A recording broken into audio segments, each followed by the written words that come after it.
Welcome to the Weekday Report for Wednesday, January 29th. I'm Clara Tappa. Here's a brief look at the news. Kenosha County businesses say the cold weather has discouraged customers and slowed sales of just about everything. Some restaurants like TG's and the Spot Drive-In closed early on Monday and Tuesday. Other restaurants did not open at all. The parking lot at Premium Outlets was fairly empty, but one business was going gangbusters: firewood sales. The firewood company in Sturtevant got twice as many calls as usual on Tuesday. A Kenosha alderman and teacher had a unique view of President Obama's Tuesday night State of the Union address. Orth, who teaches social studies at Tremper High School, viewed the speech from the White House as part of the State of the Union Social, an event in which 67 White House social media followers were chosen to come to Washington and engage with administration officials. Orth live tweeted his experience during and after the speech. New Kenosha Public Library Director Barbara Bratton is now on the job. Bratton, a former Colorado Librarian of the Year, began her duties in Kenosha on Monday. Bratton, who was hired earlier this month, said she was struck by the Kenosha Library System's staff and its concern and compassion for patrons. Bratton was most recently director of the Wilkinson Public Library in Telluride, Colorado.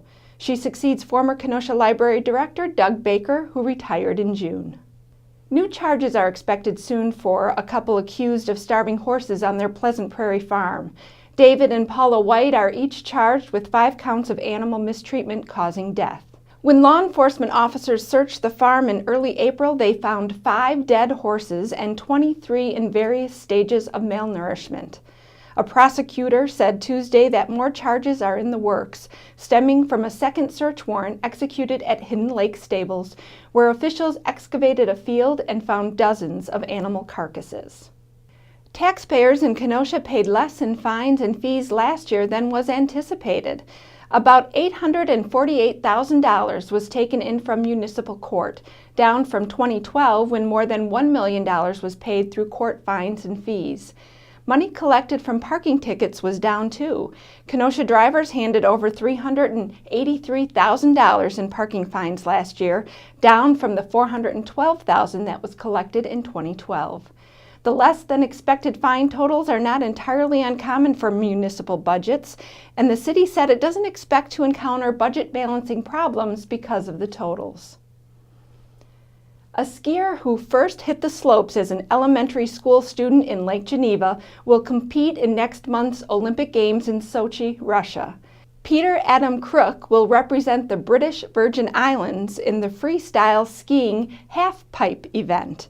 Crook was born in the British Virgin Islands in 1993, but his parents relocated to Lake Geneva when he entered 4th grade. Crooks learned to ski at the Grand Geneva Resort as part of the PE program at Woods School. He skied for the Badger High School team before moving to Colorado in 2008 to study at the Vail Ski and Snowboard Academy. What's trending today? An unusual winter storm is crippling Atlanta and other southern cities after dropping only a couple of inches of snow. We're pros at this here in the upper Midwest. What would you tell our southern friends about how to cope with the storm? Tell us on our Facebook page. Up next is Dave Marin with a sports take. A snowy silver. I'm Kenosha News Sports Editor David Marin, and this is a sports take. Kenosha and Cody Cam's second trip to the Winter X Games was a successful one. The 19-year-old Bradford graduate took second in the Monster Energy Snowmobile Snowcross event on the final day of the extreme sport event on Sunday in Aspen, Colorado. His race, won by the legendary Tucker Hibbert, was aired by ESPN. Cam, who was 6th in the X Games a year ago, resumes action in the ISOC Racing Amsoil Championship Snowcross Pro Open Series this weekend in Deadwood, South Dakota. I'm Kenosha News Sports Editor David Marin, and that's a Sports Take. Thanks, Dave. Now here's a look at what we're working on today. The Kenosha Fire Department is training its staff on a new way to deal with opiate overdoses. Deneen Smith will have the story. Pick up a copy of the Kenosha News and check kenoshanews.com for all the details on these stories and more. I'm Clara Tappa with the Weekday Report.